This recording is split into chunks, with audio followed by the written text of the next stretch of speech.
then it is something with which both of us stand to benefit. So this morning, as I said, I had the honor to call on the president. I just heard our two colleagues who spoke referring to a trade turnover of $7.2 billion. President Sisi told me he doesn't think it's enough. So he urged us saying, find ways of increasing it. And I know that is the thinking of my Prime Minister as well. Uh, now, one obvious way of doing so is to really focus on the impediments that we may have to expanding business. See what are the market access issues that we both face. Look at the possibilities of investments which could either go, which has a production implication for third countries and other regions, or even buyback possibilities. As an example, and I again reflect my conversations today and tomorrow, today and yesterday with the government. This year is the first year after a gap, or perhaps the first year ever, that Egypt has bought wheat from India. Unfortunately for us, it also turned out to be a difficult year weather-wise for agriculture, and therefore, while there were some fairly substantial initial supplies, it was not something we could continue. But there is a lesson in it, because there is a lesson that for Egypt, sourcing from India is de-risking a food supply which was otherwise very, very dependent on very narrow geographies. Let me give you the converse example. One of the big challenges today facing the world is actually security of fertilizer supply. On paper, maybe there are no obstacles to fertilizer trade. In reality, there are challenges. And to the extent there are reliable supplies which can be accessed on a predictable basis, that is something which directly contributes to food security for a country like India. So I'm giving you these two examples as two areas which can be unlocked really and can really be promoted for mutual benefit. But let me shift to something else. We have all gone through the COVID experience. There's not a single country in the world which has not been profoundly affected. But what it has done everywhere in the world is it has heightened health awareness and health expectations.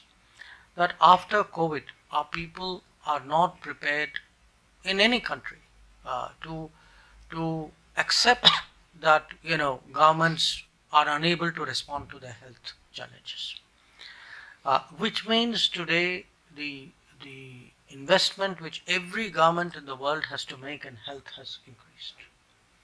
That means today that if you are looking at efficiency of vaccine production, at the affordability of pharmaceutical production, at the distribution of medical devices production, these are really, I think, demands out there in the market which may not have existed this strongly 2 or 3 years ago. Or I will pick up on an example which was referred to right now: green hydrogen. Now, I spoke about climate change as a seriously disruptive factor. If you look today at the kind of summer that Europe has gone through, at the kind of, we in India, and not just in India, in our whole region, in the Indian subcontinent, we are seeing floods on a scale, heat waves on a scale, we saw wind, cold on a scale which we have not experienced before. And which means that, the idea that climate events pose a danger is not good advice that we give to our grandchildren anymore. It is something which is happening. In fact, it has happened. And the urgency, and I say this particularly because Egypt has the responsibility of the COP27. I would say I I was there at COP26. I was there at COP21 in Paris. I would say the urgency with which climate emergencies and events will be looked at is growing with each COP. And if you have to find sustainable solutions, the sustainable solutions are not going to come only out of conferences. Policies will come out of conferences. Ultimately, policies will have to be translated into business if they are to be sustainable.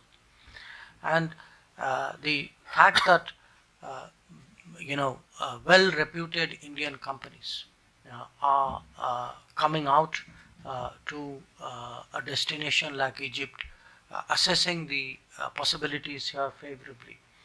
I think this says a lot. It says a lot about our companies. It says a lot about your credibility as a investment destination. So I really see today a world of possibilities out here. And it's a world of possibilities not just because of the anxieties and the de-risking strategies in the world. It is also a world of possibilities because we are economies with greater capabilities with each passing year. Today, Indian companies are executing projects across the world. They would not have done those kinds of projects in that kind of scale 10 years ago. So I would say, I go not just in our immediate region. Last month I was in Latin America, and I could see in Latin America, whether it was mining, whether it was power transmission, whether it was infrastructure building, whether it was actually oil prospecting. Our companies are present today even in far off destination. And in a globalized world, economies, the efficiencies of logistics have actually become so high that distances have actually shrunk.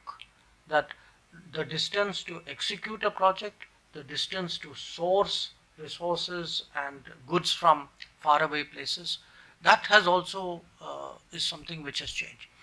So I would suggest to all of you, ladies and gentlemen, that look at the world in terms of its very intense globalization, a globalization that carries huge opportunities but also has inherent risks, which must be addressed by like-minded countries, comfortable countries, getting together and doing more with each other, and looking to see where we have capacities that complement each other.